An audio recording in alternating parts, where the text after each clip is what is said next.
साथियों, आप लोगों को बहुत महत्वपूर्ण विषय पे इस वक्त चर्चा करनी है कि आप सबको पता है इस वक्त सफूरा जरगार जो 27 वर्षीय हैं और इस वक्त दिल्ली की तिहाड़ जेल में हैं। उनका कसूर सिर्फ इतना था कि उन्होंने एनआरसी के कानून के खिलाफ आवाज़ उठाई, प्रोटेस्ट किया।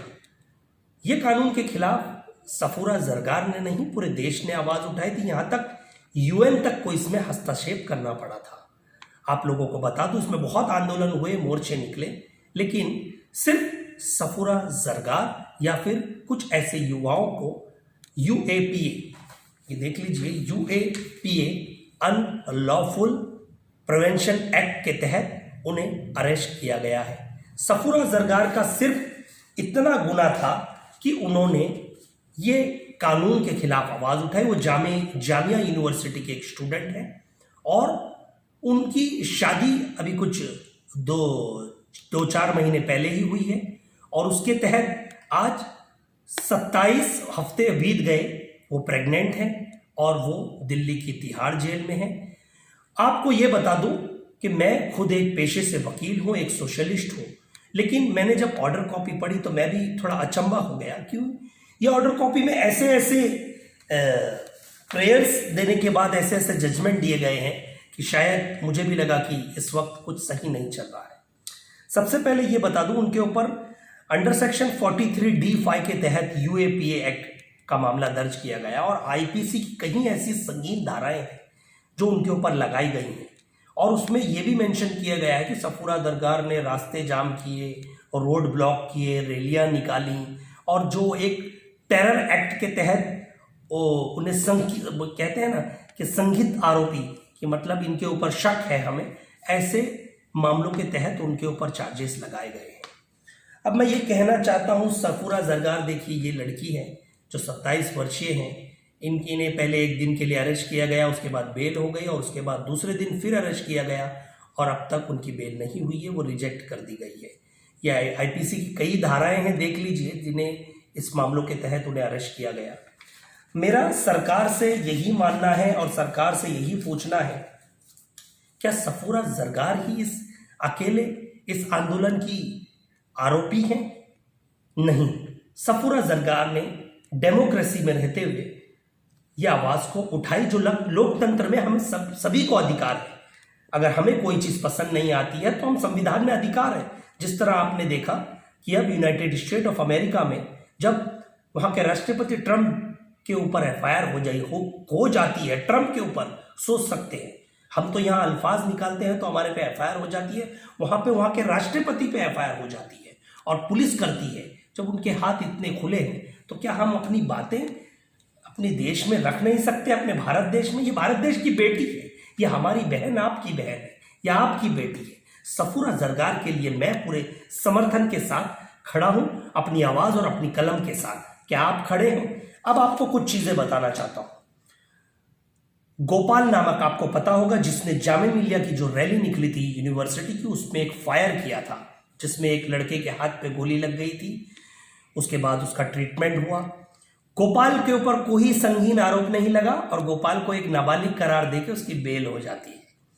उसके बाद कपिल गुज्जर, जिन्होंने शाहीन बाग की महिलाओं को डराने के लिए, धमकाने के लिए हवा फायर किया, शाहीन बाग पहुंचने से पहले बैरिकेड तोड़ने की कोशिश की और उन्हें भी कोई संगीन आरोपों में अरेस्ट नहीं किया गया, उनकी बेल कर दी गई। रागिनी तिवारी, जिनकी हेटरेट स्पीच पूरी दुनिया ने देखी, सोशल मीडिया से लेके बड़े बड़े चैनलों ने टेलीकास्ट किया, उनके ऊपर दंगे भड़काने के ऐसे आरोप हैं, ऐसे मीडिया के माध्यम से दिखाया गया, लेकिन उनका कोई ऐसा आरोप सिद्ध नहीं हुआ।